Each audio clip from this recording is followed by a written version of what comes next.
Hey, bienvenue dans cette vidéo challenge, c'est la 18e vidéo. Et pour fêter ça, on va vendre des entreprises sur mon CTO et réinvestir le tout, évidemment, dans des entreprises safe où je vais essayer de faire descendre mon prix de revient unitaire, mon PRU, mais aussi de consolider les boîtes que je ne vendrai probablement jamais. Et oui, au bout d'un an en bourse, je commence à comprendre et apprécier combien d'entreprises je veux détenir au total et lesquelles me suivront une bonne partie de ma vie. Pour l'instant, je n'ai jamais vendu à perte. C'est encore trop dur à digérer pour moi. Je suis donc sorti de mes positions avec toujours une plus-value. Bref, j'ai jamais perdu d'argent. Ça me va, pour l'instant. Ça va pas durer. J'en sais rien, mec. De toute façon, c'est de l'argent dont je n'ai pas l'utilité. Mais je ne veux pas faire n'importe quoi pour autant, évidemment. Alors, je vais te montrer vite fait ce que j'ai vendu, puis on ira chercher d'autres actions d'entreprise sur Trade Republic. Trade Republic, c'est mon broker, mon courtier. Je passe par cette plateforme allemande pour m'acheter des fractions d'entreprise ainsi que des ETF. Le lien est d'ailleurs en description et en ce moment, Trade Republic t'offre 75 € si tu ouvres ton compte avec ce lien. Cool! Ouais, toi aussi tu vas toucher des ronds. Oui, alors c'est gagnant-gagnant, c'est de l'affiliation. Le but de ce challenge est de me constituer en bourse un complément de revenus de 500 € par mois et ce de la manière la plus rapide possible. La plus efficace évidemment, mais bien sûr la plus safe. Juste pour pas que mes gamins aillent faire la manche à Carrefour. Pourtant ça serait un bon revenu passif. Oui, c'est vrai ça. Bref, bon, allons-y, générique.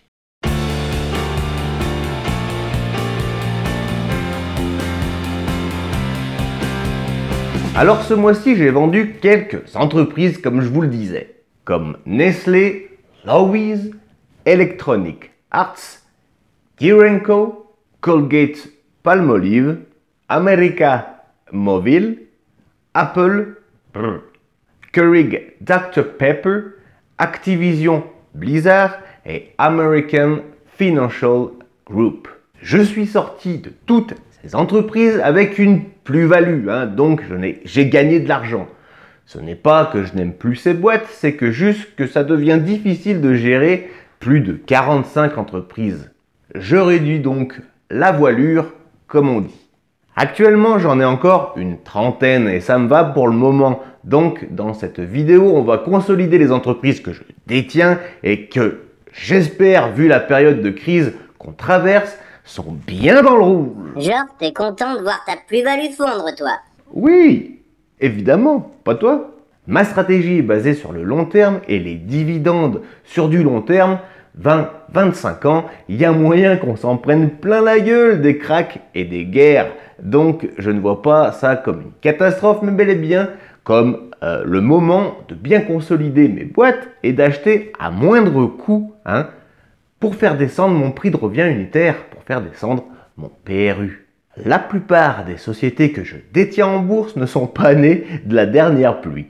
Elles sont solides et ce n'est même pas une pandémie, une guerre ou un krach boursier qui va les arrêter évidemment. Et niveau stress, on va dire que c'est quand même mieux. Alors oui, la plus-value fond, mais c'est pour mieux rebondir. Après, je peux me tromper, je suis loin d'être un expert, mais bon, au moins j'arrive à dormir le soir et les marchés sont de toute façon impénétrables. Alors maintenant, pour le côté investissement, j'ai à peu près 1000 € pour ce mois-ci disponible en cash sur mon broker. Je ne vais pas faire all-in sur une seule boîte, mais plutôt profiter de la crise pour bien me diversifier en renforçant différents secteurs. La première entreprise que j'ai renforcée, c'est Store Capital Corporation. Elle a un rendement de 5,58%, un sûreté dividende de 14 et un score de croissance de 14 aussi. La croissance du dividende sur 5 ans est de 6% par an, avec une capitalisation de 8 milliards. Le prix de l'action sur 10 ans, en décembre 2014, 14 $, en juin 2022, 27 $. Un retour sur un an de moins 21% quand le S&P 500 par exemple faisait moins 3. Et un retour sur 5 ans de plus 70 quand le S&P 500 par exemple faisait 69. Et la valorisation de l'entreprise. Et c'est là que c'est intéressant puisque l'entreprise Store Capital est en ce moment sous-évaluée. C'est-à-dire que si tu prends tous les chiffres de l'entreprise, normalement l'action devrait coûter plus cher. Et c'est bien pour ça que je suis rentré.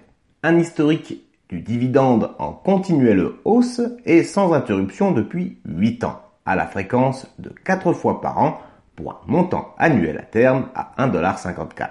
Sur Morning, il y a évidemment énormément d'autres chiffres. Je te laisse t'inscrire avec le lien en description et aller checker par toi-même. Car checker par toi-même, mon ami, c'est bien le plus important. Alors, Store Capital aujourd'hui se négocie à 25,70€. Mon prix d'achat est de 27,90€, donc je suis dans le rouge de quasiment moins 8%. C'est pas grave, amigo, c'est pas grave. Et je possède 26,34 actions. Ça commence à faire.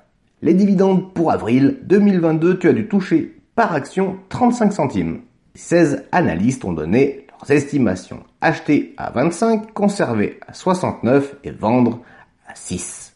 Ma foi, avec tout ce que je t'ai montré, plus le petit travail que tu vas fournir après cette vidéo, conforteront dans tes choix. J'ai également renforcé Comcast, avec un rendement de 2,52% sur tes dividendes, monstrueux de 18 et un score de croissance de 14.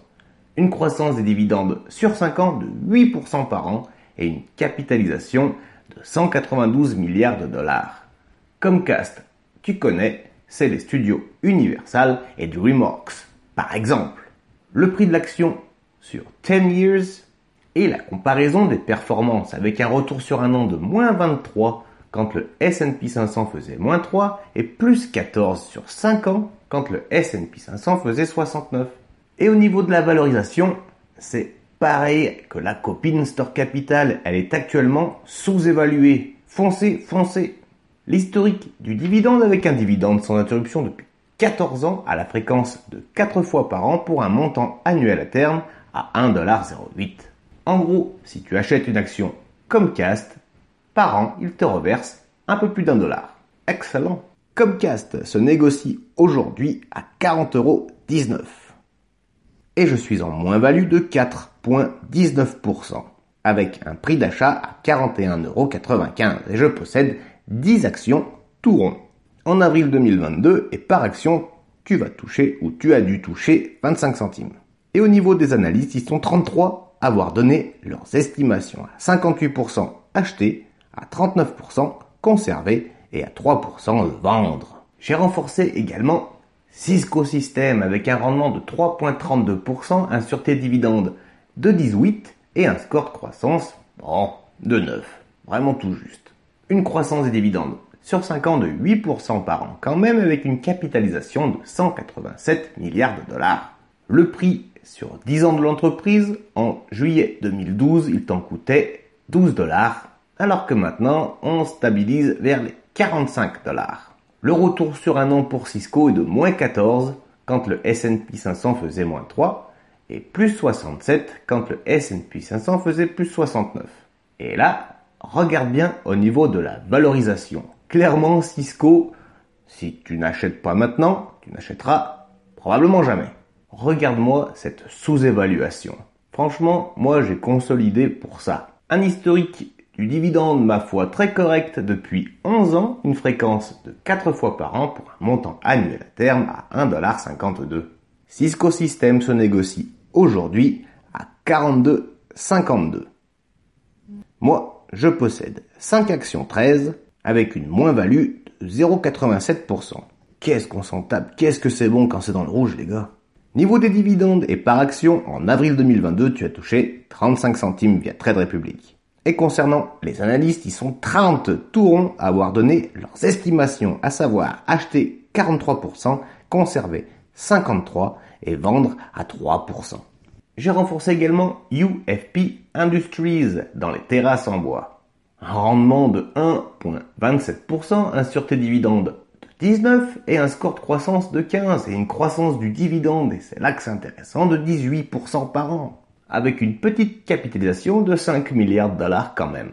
Le prix sur 10 ans et la comparaison des performances qui est plutôt cool pour UFP qui a fait un retour sur un an de plus 5% quand le S&P 500 faisait moins 3 et un retour sur 5 ans de 184% quand le S&P 500 faisait plus 69.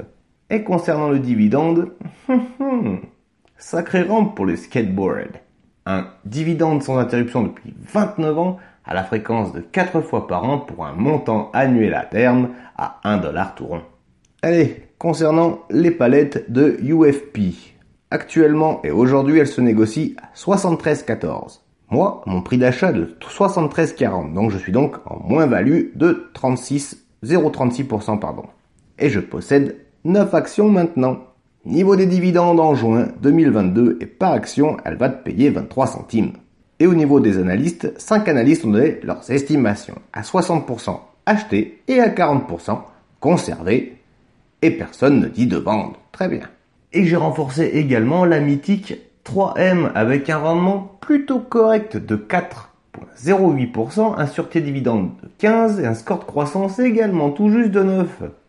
Mais une croissance dividende sur 5 ans de 6% par an et une capitalisation de 83 milliards de dollars. 3M, regarde ton rouleau de scotch et tu verras le petit logo. Le prix de l'action sur 10 ans en juillet 2012, elle était à 65 $. Et maintenant, si tu veux t'en acheter une, tu devras débourser 144 $. Un retour sur un an de moins 27% quand le S&P 500 faisait moins 3 et un retour sur 5 ans de moins 17 quand le S&P 500 faisait plus 69. Et 3M est aussi sous-évalué en ce moment. Je sais pas toi, mais moi quand je vois cette courbe que nous a créée Concocté Morning, je suis plutôt content de rentrer dedans. Et l'historique du dividende Belle Montagne avec un dividende sans interruption de plus de 30 ans à la fréquence de 4 fois par an pour un montant annuel à terme à 5,96 $. Là on commence à causer quand même. Allez, le bout de scotch en ce moment se négocie à 136,64 € quand même. Mais moi j'ai acheté à 144,65 €, donc je suis en moins-value à 5,54%. Très très bon. Et je possède une action 30. En juin 2022, tu toucheras 1,42 € par action. Et les analystes, ils sont 22 à avoir donné leurs estimations, à savoir acheter à 5%, conserver à 64% et quand même 32% qui disent de vendre. Tu vois quand même que pour toutes mes actions, je suis dans le rouge et ça ne m'inquiète pas. Au contraire, j'ai pu faire descendre mon prix d'achat, j'ai pu faire descendre mon PRU. Et la dernière, c'est Best Buy, avec un rendement de 4,38%, un sûreté dividende de 16, un score de croissance de 12, et une croissance du dividende sur 5 ans de 12% par an. Une capitalisation, quant à elle, de 18 milliards de dollars. Best Buy, tu le sais, je te l'ai dit dans les précédentes vidéos, c'est un boulanger ou un Darty, mais version Amérique. Le prix sur 10 ans de l'action d'entreprise et la comparaison des performances, un retour sur un an de moins 29% quand le S&P, on commence à le savoir, a fait moins 3, et un retour sur 5 ans de plus 57 quand ce brave S&P 500 faisait plus 69.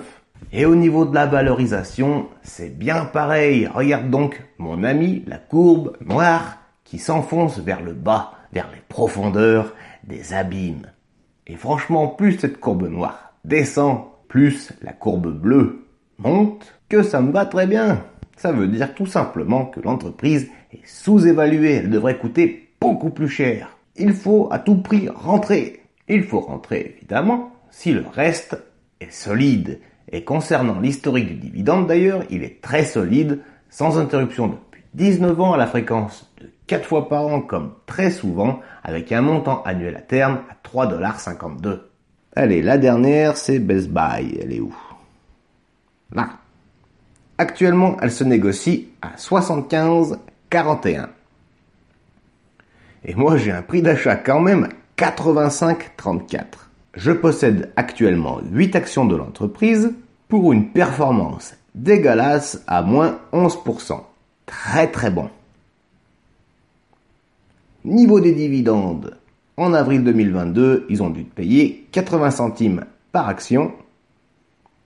Et au niveau des analystes, ils sont 26 à avoir donné leurs estimations, à savoir acheter à 38%, conserver à 54% et vendre à 8%. Tiens, concernant Morning, ils viennent d'ouvrir une chaîne YouTube pour expliquer un peu leur plateforme. Tu peux retrouver tout ça dans l'onglet chaîne sur ma page principale. Je vais essayer de glisser un lien direct dans la description si j'y pense ou en fiche. Je t'engage à aller t'abonner à eux, gratuitement bien entendu. Tu peux également retrouver tous les liens des différents sites ainsi que les sources que j'ai utilisées en description, amigo. Sur ce, je vais aller au bistrot pour fêter cette descente de la bourse avec un petit ballon de rouge, histoire de rester dans la même couleur. Allez, ciao amigo.